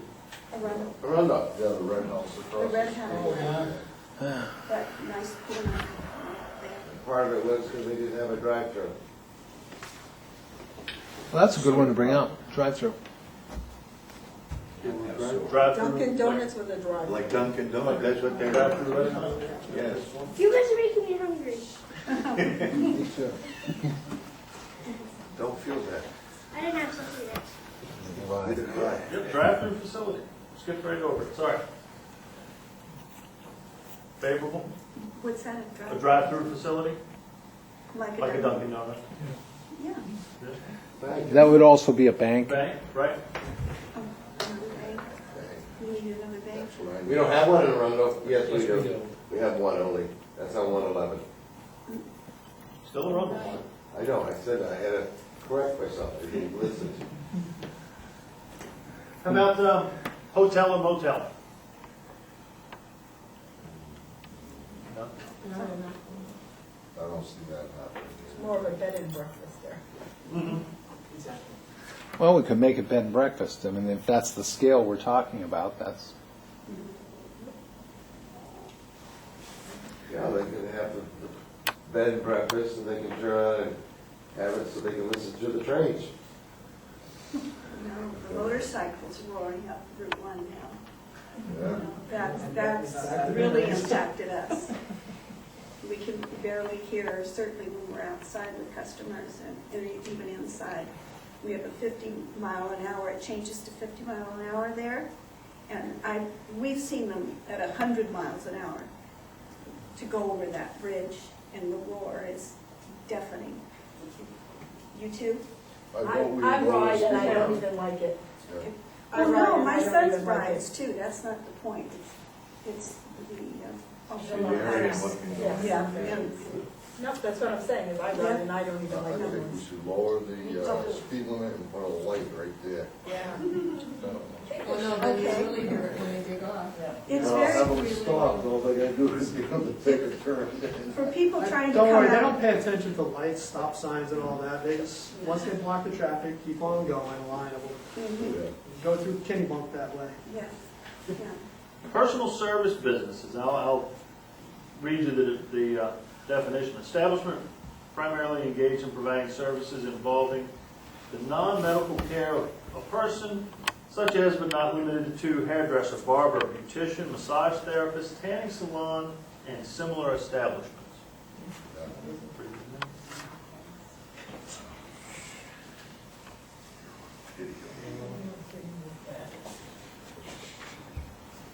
We talked That's about not- restaurants, some. Still, it does not include a tattoo. Oh, where would that fit? what's that? That's, Tattoo parlor. it's like a Is that- barber shop. It's up to you. It's up to, Is that a second out there you're putting on it? Yeah, why not? It's out in, I think it's out in the building. My comment was essentially to that effect at the last meeting, that if it's, made it look decent. Yeah. They tried that celebration, they didn't Yeah, it depends how, I actually have a couple brothers who do that, but it's simple. Good money. Yeah. Get it crossed off. Yeah, Solid waste facility. No. I was using my discretion as acting chairman to not even bring that up. Thank you, Bob. You're up. It's crossed off, though, eh? We've talked a little bit about taverns, veterinary hospital. We got one right up the street there. The other end. There's one in Bedford. Yeah, but would you want a van? Something you wanna- Yeah, I mean, it's No. really, I wouldn't ban it. I mean, I wouldn't care. could I ask another one, Jamie? certainly. How about low-impact manufacturing? That's always been a sort of a linchpin one. Low-impact manufacturing. What does that mean? Go ahead. Mr. Definition. Was it what it is? definition there, primarily with low impact manufacturing, means everything is contained within the building. There should be no noise, odor, et cetera, outside. So they comply to the same design standards for the building and sizes. There may be a set size for low impact. 5,000. You got 5,000. it? Because I get the definition here. Would you read it? Go for it. Out of the old ordinance? Out of the old ordinance. I don't know if it's changed. I don't see one in the new ordinance. Yeah, I think there is, but. It's not under L Looking or M. gateway, looking gateway. Oh, here we go, yeah. Establishments engaged in the manufacturing, assembly, research, or processing of products and goods with all the operations occurring entirely within an enclosed structure not exceeding 6,000 square feet of floor area unless otherwise specified in a zoning district, producing no objectionable noise, glare, odor, vibration, smoke, or dust associated with the operation, detectable outside the building, and where there is no outdoor storage of raw materials or products unless allowed in the zoning district. So,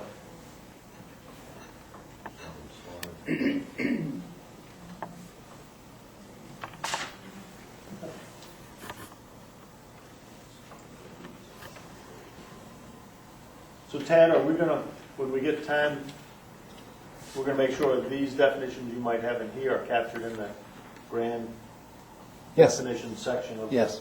the book. Yes. Well, then right there with that, medical facilities. How about medical marijuana facility? Someone Agriculture. with- No, we have a definition We for medical differentiate, marijuana. We do have a definition for medical marijuana facility. Really? Yep. It's the personal caregiver one, the six clients, 6 plants one, which we've had several in town. We've had 2 in town. How would that work? How that works is basically that's an enclosed facility as well, usually rather secure, and it's for no more than 6 clients. So it's a very small operation. It's regulated by the state, and it goes through site plan. If it's a, we actually put it as a conditional use right now. It's proposed to be conditional use in certain zones, in business zones. It's usually very enclosed, as I said, and high security for obvious reasons. We actually have those No in big town. sign that says marijuana. They're not big on the signage. It's a drive-through. You know, I asked them about signage, and that's a very answer. I mean, that doesn't, that looks to me, Chad, are those businesses located generally on some, because you're saying 6 clients, that seems like that's not really a business that's viable on storefront type of property. It seems like more of a, I could put that out behind my house and have the clients park once a week and come in and get it type of operation versus what you'd actually have in a district like. Yes. I'm just thinking, I can't see anybody who wants. Yes, but you're not allowed to have businesses in your residential zone. People who do that generally do that in a garage or a small outbuilding. Right, that's what I'm- It's generally a residential setting. They sell more than, they have just 6 clients, but they sell other marijuana products generally. To augment that. I mean, I just couldn't see how you could make money off of only 6 Well, they clients. make a lot of money. They're not gonna smoke a lot. Right. And the state makes The product is Yeah. expensive. The product is very expensive, and the plants grow up to 6 feet, and they're under, there's a huge amount of turnover because they grow them under grow lights 24/7. Like, I know that, I mean, I used to have to deal with that on the legal side, enforcement, and dealt with grow houses that were set up in regular residential areas. But I don't know, if it's limited to 6 clients, that just doesn't seem like that's. 6 clients, that doesn't tell you how many plants. I think it went, the number of I thought we plants. said 6 plants per Six- client. No. 6 plants per client. Oh. That's the state law. And they all do 6 plants per client. That's only 36 plants. So, yeah, but we do have a definition for, that's a caregiver medical marijuana facility. And yes, we did have one. And it was on Route 1 in a commercial space. Because it had the parking, it had the dumpster, it had, it was pretty secure, and it had fire suppression. But it's, I mean, it's still there, or did No, they? they're gone. Well, and because, I don't know, they didn't really share a lot with me. Costs are either they were dealing it out. No. Well, you know, I stepped in on that one. No, they just, I think they did what they did and then they left. But they were licensed by the state and they went through our conditional use approval process, including the fire chief. The fire chief was all over it. Not open at night. Nope, not open at night. And So- they did delivery. That was the other thing. They had no clients came. They did delivery. For like pizza. So some of the comments that I've heard is that the appearance and the design standards are important. Would, would say architecture be the primary focus, signage, landscaping? What are people's thoughts on, of the different design standards, which would be most crucial in generating the appearance of the community that you guys would like to see?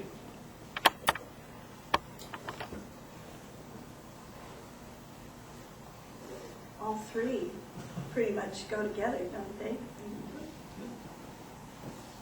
The They package. can't just, The package. didn't know. yeah, I agree. I think it's probably landscaping. You start with the landscaping and go from there. Mhm.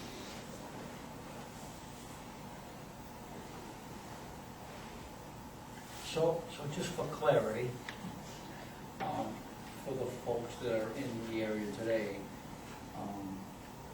design standards, that design and landscaping standards, that's something that you would like to see. Because the planning board has gotten feedback from other areas that they don't want standards. They think, oh, these standards are too tight, or that, so I mean, is that something that you folks think is important?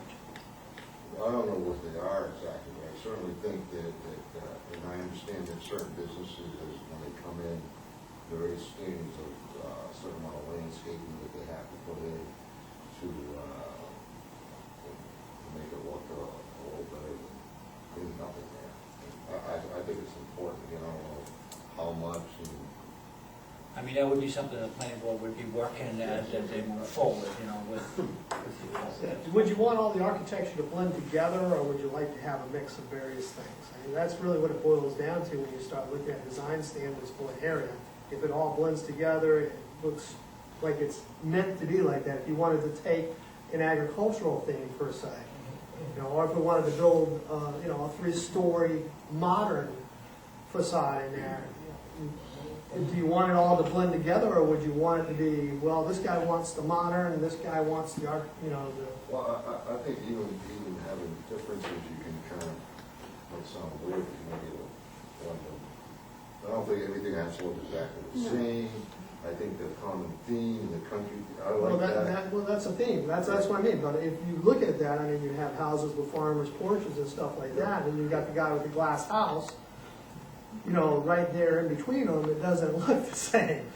It's pretty drastic. I mean, you can go on some of the beaches, you drive along, you see two or three that are old, and all of a sudden the guy's got the super modern California one put in there, and you kind of go, okay. I'll take that over the house with the 50 million cars and garbage and. Well, no, I understand. You bet. You Yeah, bet. house and mix. Yeah. And then on the outside, even if you didn't see it there.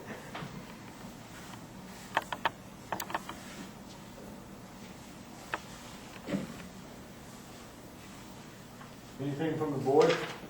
Any thoughts, comments?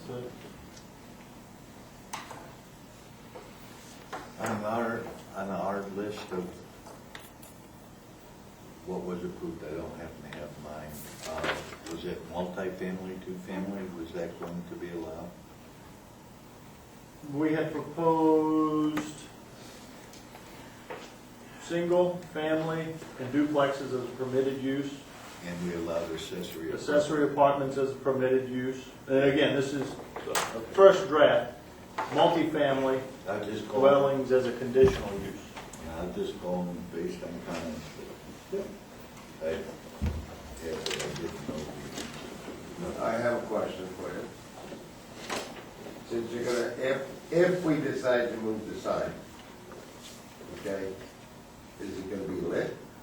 Or is it gonna turn out and just be hoping that you can see it by your street lights down the bottom?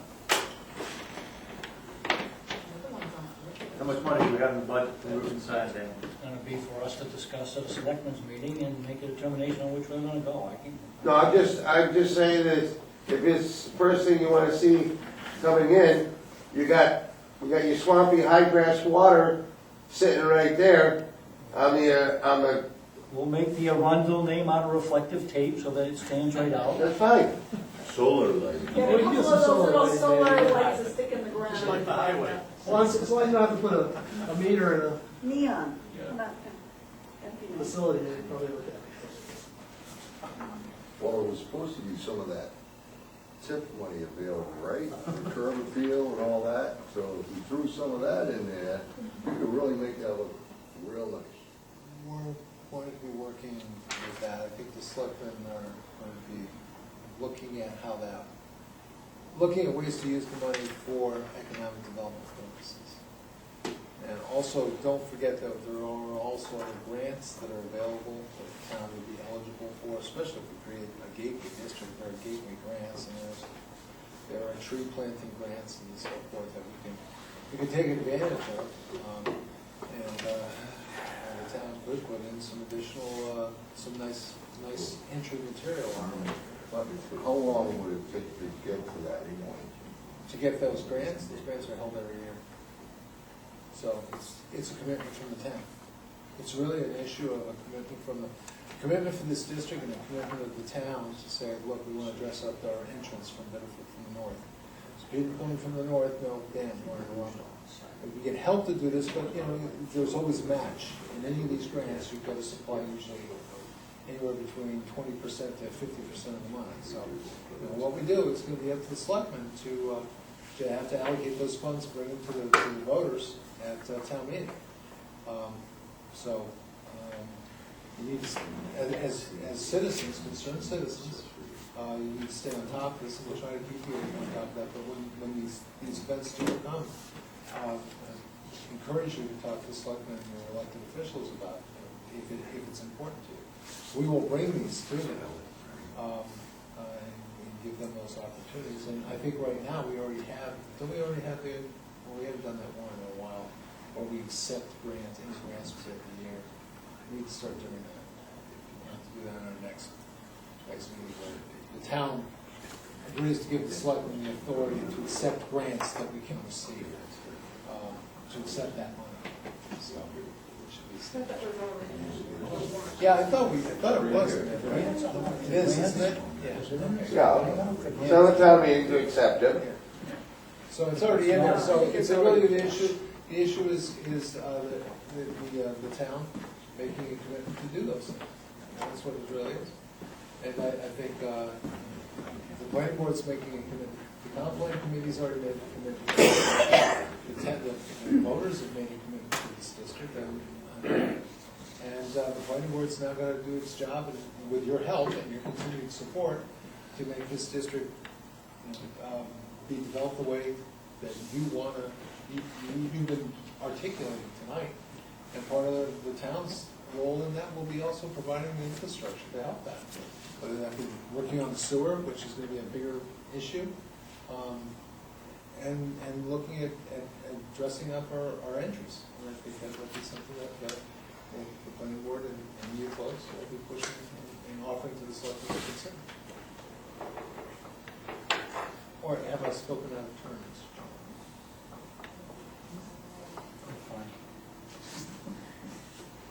Any other, before we wrap up, any other general comments or other thoughts that anybody's had on this district that we haven't touched on or that you'd want to elaborate on? The only thing I can think of is how do we lower the speed limit? I'm sure you feel the same way, Mike. Coming up in front of our properties goes from 40 in Biddeford and then 50 as soon as you cross over the line there. That's a petition of the DOT. That's a Yeah. petition to the DOT. That's not very easy to do. We've tried to get it lowered on Route 111, down by Kate's Butter Factory, and the state don't even want to talk to us. It's very dangerous for our customers and for us, and I'm sure for you too. You have to get the momentum to get up over the railroad pass, and people just tear through there. Well, I think that one you might be able to petition the DOT about that one if it means moving the speed limit just over to the other side of the bridge. Right. It doesn't hurt to petition. I Right, mean, that may be a little easier than asking them to, like, lower the whole stretch. Just asking them to move it over the bridge may not be as insurmountable as lowering it on 111. It's also a function of curb cuts too. The more curb cuts, the more. As more businesses come in. So if you're developing a gateway district with more curb cuts, you need the speed limit. Right. Could be part of that. Exactly. And I mean, I could didn't ask the them. new The worst district thing they could do is be say a, no. be a request or a reason for the request? Or, you know. So, I mean, it's certainly something that can be requested. To Phil's point, don't hold your hopes up too high, but it doesn't hurt to ask, and, like we did on Route 111, it was requested, and they. Where does it go up? So what is it, 50 or 55? 50. We could just. Where is that? I think it's Where's right at that the line, sign? isn't it? Right down the road. Yeah, it's right at the line. It's 40 until Yep. the line Is it to a Arundel. Arundel? And then they just power over Right. They would the know. overpass. That's what the sign's gonna be. They're gonna power into Arundel.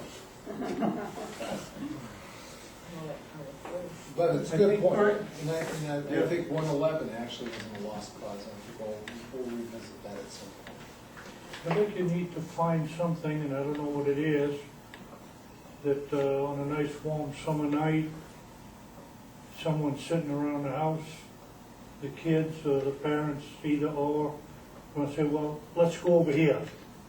And that'll help support them beautiful little shops that we just talked about. Because what I'm hearing here, there's not a lot of attraction to those shops. Gotta find a way to get people to want to go right there. Yeah, you've got to make them appealing. Right. Yeah. Nice ice cream shop or something. Well, ironically, Not- Mike has suggested, and it's always a busy spot, okay? Even if you have like something like a miniature golf, they're always, during the summertime, that draws the people to come out to go play, okay? Not necessarily seasonal, but that does have a Harvey homeowner, instead of sitting there watching the boob tube, it actually gets them out to go do something with their kids or their grandkids or anything else. Yeah, they have one up in Sanford, right across from Shane's Ice Cream. And, unless you really know, it just blends right in. And it's not huge, it's not like a par 3. I mean, it's fairly small, it's well contained, it doesn't take up a lot of land, but people go there all the time. It's a par 3 course. Next to the weather That was a Yeah, par but it's 3. not like going to Maryland Farm, it's 11 acres. Yeah. This is on, Yeah, more compact.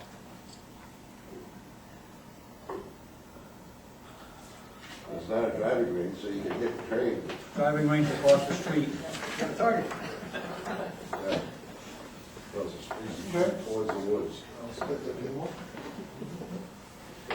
Thanks to everyone. I appreciate your comments and feedback. And we'll move on to the planner's report.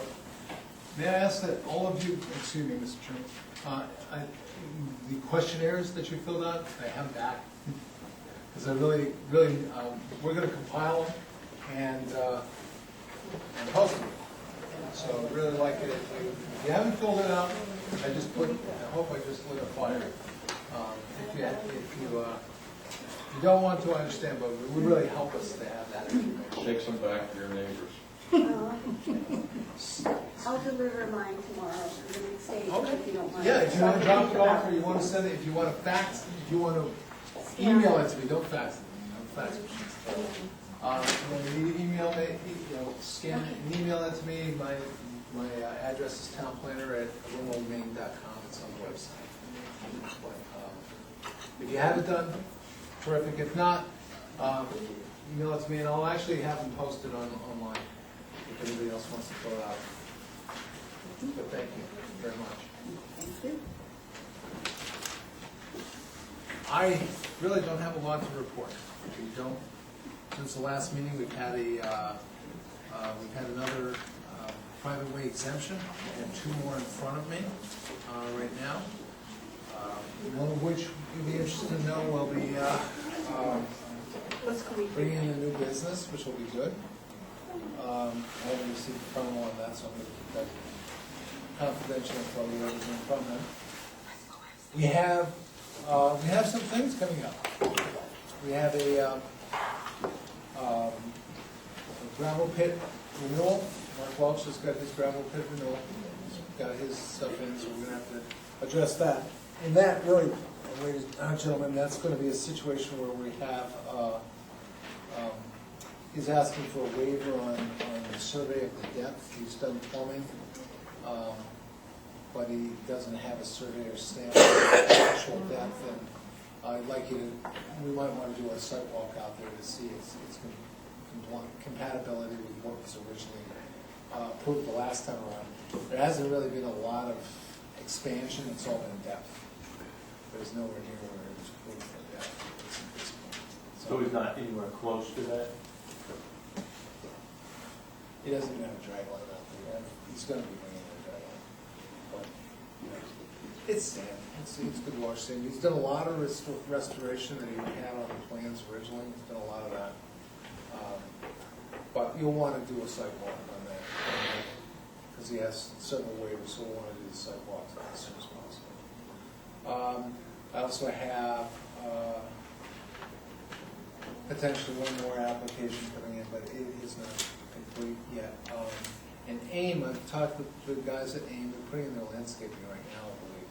That's their final completion for their last improvement.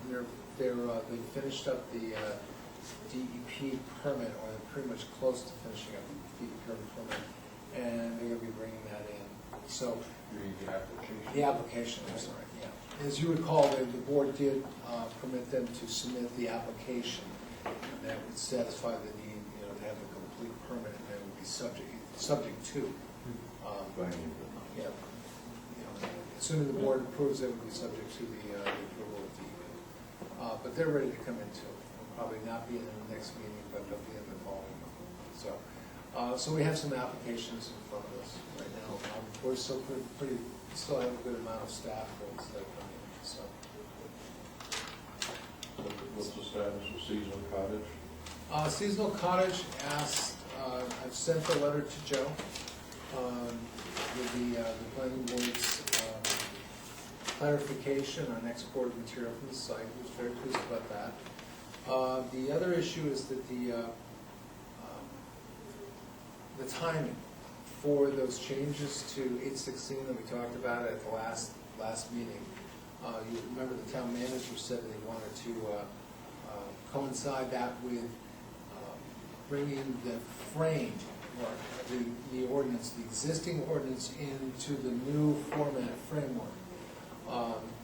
The manager, as you recall, last time said that that could be expedited by having SMRPC actually do that work, that clerical work, and the manager has received a bid back from SMRPC and is not accepted. So staff will be So that, was that for seasonal cottages? You Well, had how that affects seasonal cottages is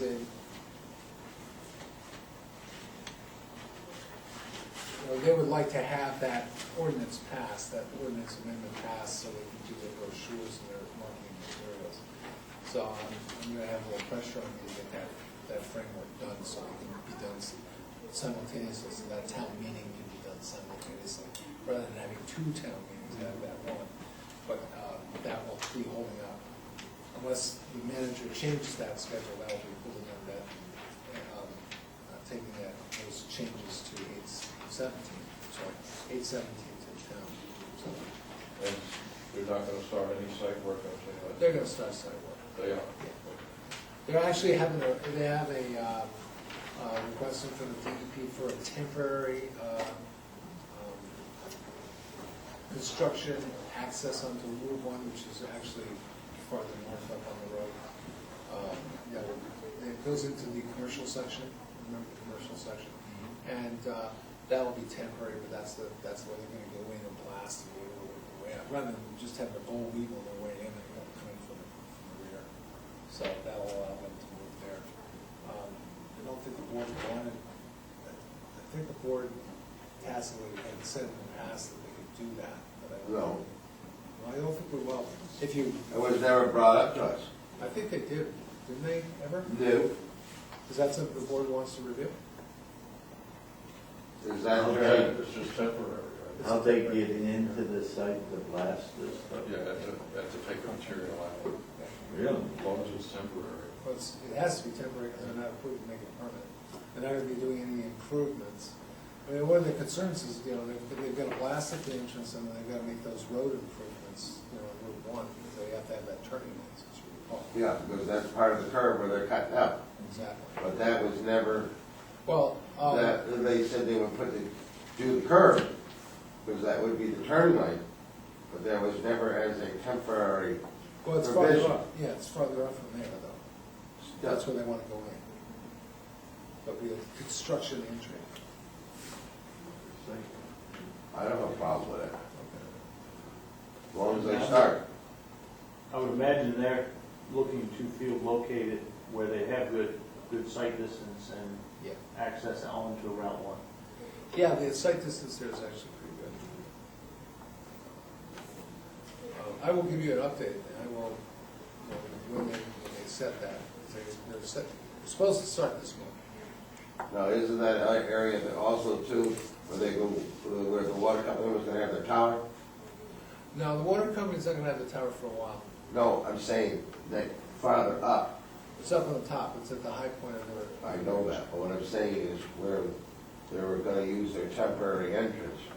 No, No, the water that's tower all. goes But on. it's coming around the curve, it's for the access where, to get to that, water company property. It's off the main road. It's off the main road. Yeah, it was off their regular road. There was no other access on Route 1 to get to the water tower. It was off the seasonal cottages road. You would have to go through the seasonal cottages and then go up. And they won't be doing any work until they give me my bond. So, it's not my bond, it's the town's bond. They know they have to do that. And the bond is, It's actually a tri-party agreement. the bond is, Right now, it's 2 million.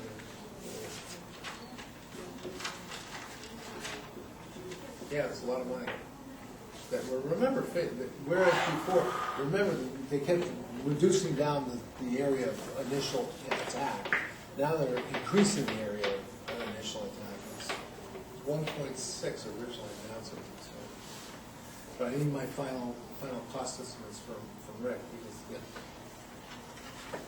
are and they they're also, including- remember, they're also limited on their, on how many units they can do, before they punch through to Hidden Meadows and put in that, road all the way through, because that's their secondary means of egress. correct, but are they also doing the clubhouse? They're gonna do the clubhouse. That's part of phase 1. I mean, because they didn't know for sure at the time, that's why, Now, they've decided that that's an important marketing component, because, in so many projects, the clubhouse is always one of the later amenities that's there, and that can be a real deterrent to some buyers. So they want the clubhouse there. Instead of a temporary one, they want the real one there. That's gonna be the latter part of phase one, Yeah, right? that's a lot of part of phase one. It's gonna be, it's gonna be part of phase one. It's gonna be the social event place. They wanna Oh, put yeah, units they have there to, they have first. to sell Oh, it. yeah. So, that's the way it is. And they've, also, they're hiring a local project manager. It's not firmed up who it is, but it's a local gentleman who's going to be our contact, or Joe's contact here in Arundel. We'll be working with me, and all the other town officials, making sure there's good communication between them and us as this progress goes forward. Because we have a vested interest, multiple vested interests as a community. So that's all I have at this particular time. I trust that the members got a lot out of the workshop last Wednesday. Jimmy, I know you. Sorry. Yep, well, it's online, I believe.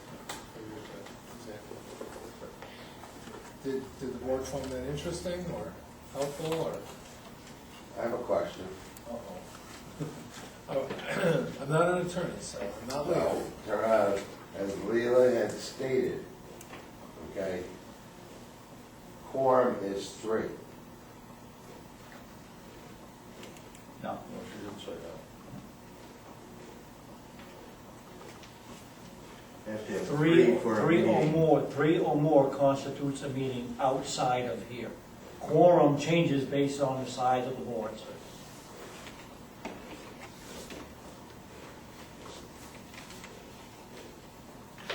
Decisions. Because you have bylaws that determine your quorum. We just changed them. Okay. That's why my question was, because we used to have it at 3, then we went to 4. No, you went to a majority of what the board is, of what the current, because your board can go from 5 to 7, so you went by the majority of that. So it's either, if you have a 7-member board, it's a 4. If you have a 5-member board, it's 3. Right now, you folks have a 7-member board, so your quorum is 4. Which we So- usually have a full board. So what it did was it allowed the flexibility if somebody were to drop off, that we didn't have to go in and change the bylaws. Or say 2 people dropped off, that we weren't stuck at 4 without changing the bylaws. Yeah, what Marty's saying, worked so much better when the forum was 3 and we had the 2 alternates. Okay. Could always have 3, and then if somebody didn't show, then one of the alternates would be there for the meeting that night. You don't know, we never missed anything, I don't think. Is that correct? Yeah, I didn't- it's I just didn't like, mean to speak okay, for it's you. just, no, it's just like, okay, instead of having, we only got 4 of us here. If one of us had to recruit ourselves, Yeah, and so we have- we out don't- of luck again. That's why we brought that question up. Okay, well, we're not doing minutes, right? No? No, we minutes struck have not the been minutes. completed, so, Okay. Ann was out, I'm sorry. Well, I move to adjourn. Second. Wait. Wait. Have to get to the planning board members. Copies of, Sure. okay, we haven't voted yet, so that's okay.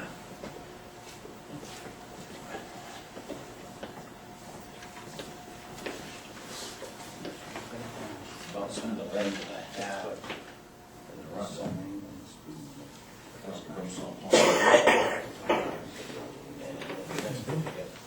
It's fresh water. So we're just gonna review this and you're gonna get on the agenda?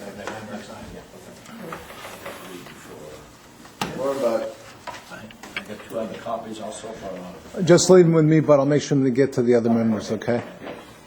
Thanks, bud. Yeah, thank you. Thanks, Bud, I forgot about that. Any other?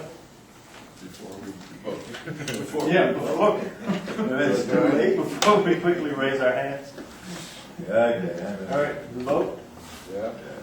Adjourn. Unanimous. Unanimous. Marty, Sure. give me your sign. 9:04.